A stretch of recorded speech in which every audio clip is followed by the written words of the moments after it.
On est vraiment sur l'idée d'un lieu éphémère. Donc, on travaille dans une optique d'un mois avec, voilà, donc c'est les vacances. On veut aussi faire partie des gens qui veulent sortir de l'amorosité et proposer des choses, proposer des animations.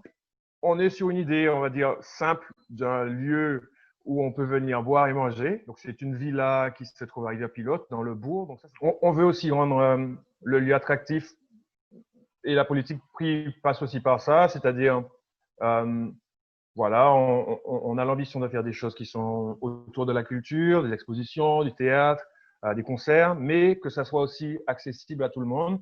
Donc, par exemple, notre soirée d'ouverture, voilà, c'est 5 euros avec le vernissage de l'expo.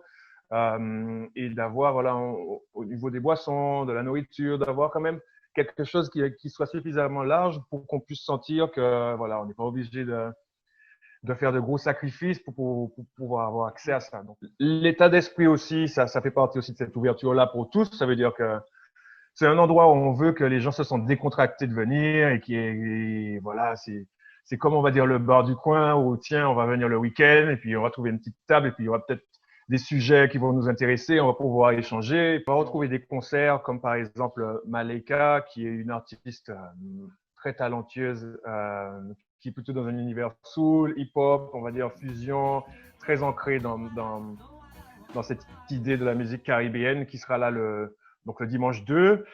Pour l'ouverture, donc on va faire une exposition sur Mona qui, je pense, qui est assez symbolique de notre idée, même dans l'esprit du Maronium, si on peut parler.